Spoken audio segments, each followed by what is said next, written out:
सिर्फ एक मिनट। आपके नज़दीक दुनिया में सबसे कीमती हस्ती कौन सी है जो आपको बहुत ज़्यादा अजीज है? ये सवाल अगर आप अलग अलग लोगों से करेंगे तो अलग अलग जवाब मिलेंगे। किसी को अपनी औलाद बड़ी अजीज होगी, कोई अपने माँ बाप को बहुत अजीज कहता होगा, किसी के नज़दीक उसके लाइफ पार्टनर बहुत अजीज होगा। हर एक की कोई ना कोई अजीज हस्ती होगी। लेकिन मैं आपसे ये कहूँगा कि ये सारी बातें गलत हैं, खुद को धोखा देने वाली हैं।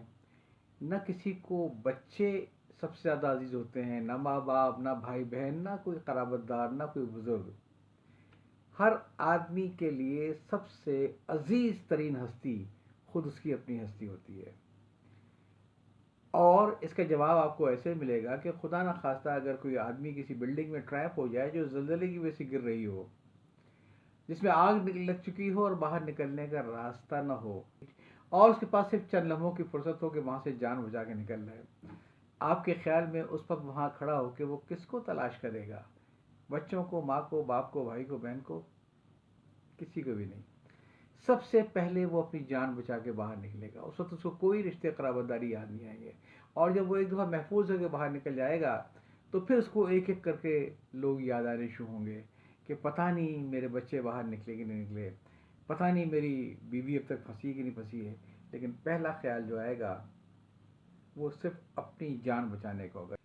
तो अगर मौत बिल्कुल सामने हो जाए तो सारे रिश्ते बेमानी आते हैं और आदमी को मालूम होता है कि इस वक्त सबसे जो अहम हस्ती है वो मेरी अपनी ज़ात है, मुझे इसको बचाना है। और इसी तरीके से अगर हम देखें कि आपका वो सबसे कीमती असासा कौन सा है जिस पर आपको फ़ख्र है, बहुत सारी चीज़ें आपके जहन में आएंगी।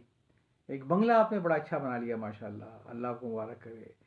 आपकी गाड़ी का मॉडल नया अच्छा है, जितने के लोग सोच नहीं सकते गाड़ी खरीदने की, उतने पैसे लगा के आप हर साल गाड़ी तब्दील कर लेते हैं। आपका मोबाइल फ़ोन का नया लेटेस्ट मॉडल है, 15 लाख रुपए की कीमत है। वल्लाह आलम क्या क्या हमने असबाब इकट्ठा कर रखा है। कोई चीज़ मैं आपसे मांगूँ तो आप मुझे देंगे नहीं, आपको बहुत अजीज़ है। क्यों भाई, अपनी कमा लो ना, मैं क्यों दूँ? हम पोजेसिव हो जाते हैं उन चीज़ों के जिनको हम अपना समझते हैं। और मैं आपसे ये कहूँगा कि इनमें से कोई चीज़ भी आपका कीमती तरीन असासा नहीं है। अभी तो आपका कोई टाइप सी का चार्जर अगर उठा लेगा तो आप एक हंगामा खड़ा करते हैं। लेकिन जब मैंने जो मंजर बयान किया कि मौत सामने हो और आपको बिल्डिंग से निकलना हो, तो अपना कीमती तरीन एप्पल का फ़ोन आप मेज़ पे छोड़ के भागते हैं। इतनी फुर्सत नहीं होती कि उसको उठा सकें। ज़रा घर में अपने मालो असबाब पर नज़र डाल लीजिए। अगर खुदा न खास्ता कभी आग से सब कुछ जल कर राख हो जाए तो वो कौन सी ऐसी चीज़ें हैं जिसके बगैर आपकी ज़िंदगी ज़रा मुश्किल हो जाएगी। आपको अंदाज़ा ये होगा कि शायद 60-70% चीज़ें वो हैं जो कभी शौक़ से ली थी, अब मेरे लिए बेकार हैं। तो फिर आपका कीमती तरीन असासा कौन सा है? वो असासा है पौने 2 गज चौड़ा और 7 मीटर लंबा लट्ठे का एक कपड़ा। यही है जो दुनिया की जद्दोजहद में आप अपने साथ लेकर जाएंगे। हम जो सारी जद्दोजहद करते हैं दुनिया में, वो सिर्फ अपने कफन के लिए करते हैं। और कफन की भी ख़ास बात यह है कि एक जैसा कफन होता है, उसका कोई ब्रांड नहीं होता और उसमें कोई जेब भी नहीं होती है। ये सारी जद्दोजहद सिर्फ उस कफन के लिए है।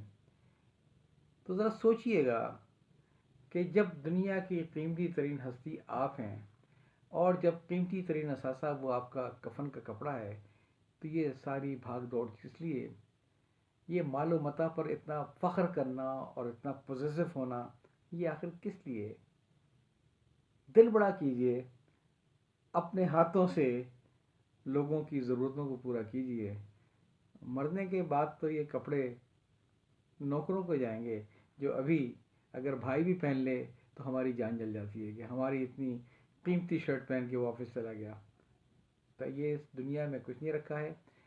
अगर जीने के करीने सीखने हों तो हर लम्हा अपनी मौत को याद करते रहें और हर अपनी चीज़ को देख के सोचते रहें कि अगर ये चीज़ मुझे इतनी खुशियाँ नहीं पहुंचा सकती मरते वक्त, तो क्यों ना मैं इससे اپنی زندگی میں خوشیاں حاصل کر لوں، یہ خوشیاں لوگوں میں بانٹ کے. یا چاہتا ہوں. اللہ حافظ.